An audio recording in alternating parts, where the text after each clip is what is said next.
Got a good thing for you. Don't let anyone tell me otherwise, baby.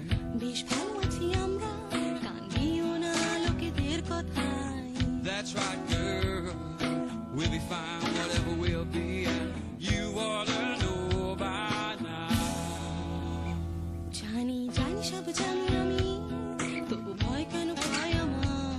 But your fears will be the same no matter where we're from. Good morning. It's very golden out there today. I hope I catch some of that while I'm out on the lake, because it really is quite wonderfully golden. See, Germans have a word, Weltschmerz. They really do have some great words, and Weltschmerz is one of them, and there's a lot of it about at the moment. It means the pain you feel because of the weight of the world. Weltschmerz. We're going to talk about that and some other things. Let's like. That is the shittiest slogan ever, isn't it? Let's like. But it's growing on me. I'm at about the well, I'm at our house. I'm at the 6 o'clock on the lake. And why aren't I filming on the lake today? Because I've lost the waterproof, you know, those things that you get for the beach where you can, or when you're a yachty and you can put important things in it and it seal it. That's what I carry the phones out onto the lake with, and I can't find either of them today, and I suspect some dogs may be involved. So yeah, I just don't know where they are, and I've got two. So clearly two's not enough. You need 4 of those. For those of you who remember my post before about how many of a thing you need of a thing, so that you can always find that thing. I used to do lists of them on Facebook. You know, it was like scissors. You need 4 pairs of scissors to always be able to find a pair of scissors. Teaspoons, it's undetermined. I think it's about 10 to always make sure you have a teaspoon when you want one. And there were several other things. I might look them up. But yeah, so I've now discovered that 2 of those waterproof bag things is not enough to always be able to find one of them. So I'm just going to have to order 4. They're only 100 baht, so it's no big deal. Yeah, so I'm actually on the wall. There's the yak, ready and waiting for me to go out. I had to move some of these flowers. There were just too many of them hanging over the yak, and it was covered in bees. And they're fine. They're the wee bees, the little indigenous Thai small bees. They're harmless and they never bothered me. But I just thought I might be getting in their way. So I moved some of the flowers that they're feeding on, and yeah, we get on great. Me and the bees, they're cool. You can see the goldenness I was talking about most vividly over reflected on that building there. It really is quite stunning. And then over on the horrible house. And here's the Sala. Yeah. So now you know where I am. Weltschmerz, great German word. There's a few words that I learned when I was in Germany that I miss. I didn't use that one very often. Sorry, I'm just moving my hand. I didn't use that one very often because there wasn't a lot of Schmerz in the Welt to be worried about, and that's because it was pre-internet, so we really didn't know what was going on. Now we know everything that's going on, and there's a general feeling, I think, that it's always been this shit. It's just that we didn't know before, and now we know, and we're going through this kind of learning curve of knowing how shit things have always been. how badly we've been lied to, how blatantly and obviously we've been lied to. And we're finding out who controls how we think and what we think about. Hence, there's more Weltschmerz at the moment, and I'm really feeling it. There's a lot to be schmerzy in the world about right now. I'm not going to talk about those specifically. I won't avoid them. If you want to talk to me about, some of the big stories, Gaza, Israel, that kind of thing, then talk to me in private. I'm not going to do it on the channel because it would just be depressing. So, here's the thing I noticed, and it goes back to the last episode when I was talking about hate bait and our appetite for it being so insatiable that it makes it unlikely that it will ever change, that our media's role now is to make money by provoking us to hate each other based on various topics, from the trivial to the important.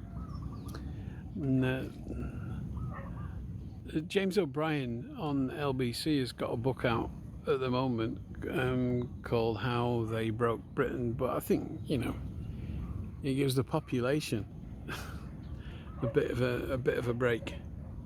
His next book should be called How We Broke Britain, because our appetite for it is equally as responsible as the tabloid trough-dwelling pigs who served it up to us. If we weren't interested in it, they couldn't make any money out of it. So James, you will never listen or watch an episode of my little Lake Watch. But if you ever did, I would hope that you understand that it's not they, and referring to them as they actually helps them and removes the blame from the people whose appetite it is they serve. The other thing that I've noticed recently, so the thing is, I find myself feeling things when I'm online, and it really could take up a lot of your time, and I don't really know whether that's a good way to spend your time. And so what I have always done, I think, with everything in my life is to understand principles, to identify the principle behind something. I think that's what my current take on how we broke Britain, on our appetites for this bilge, is a huge part of the problem. And so an offshoot of that thought is there are the usual suspects in I'm going to take politics, but it could be football, who deliberately say controversial things. And then I watch people who are like politically aligned with me or football aligned with me get really pissed off because, But the normal narrative about that is that, they say this to wind up the libs, the left, the right, the City fans, whatever. No, they don't. And the thing I've realised is that I'm not the audience for what they say. So when 30p Lee rages about the court case that the Tories have just lost about Rwanda, everything he says is not for me. I am not the intended audience. Neither is anybody who agrees with that decision. The intended audience for everything he says are the people who will vote for him. And that's really, really common now. In that I view almost every statement from every politician as not being there to engage the debate, to add anything. They're merely saying what their own supporters want to hear. And it doesn't have to make sense. It can be absolutely bonkers irrational. illegal, whatever. It doesn't have to make sense because their voters or that side, okay, they don't listen to the lyrics. They just know the tunes. And as long as you hum those tunes, they'll continue to hum along with you. It doesn't matter that it doesn't rhyme or make sense, it has no internal coherency, is a direct contradiction of other things that you've said recently. Irrelevant. You're humming the tune, and the tune is the other side are wankers. And those people no longer vote for anything. They vote against the other people that they've been trained to hate getting their way.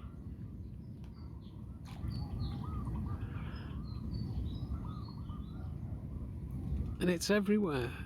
It's like I said, it's in football. You got people doing edgy takes on great music. You know, they're not edgy. They don't believe what they're saying, but they just know that they have another audience, and they've got to pander to that.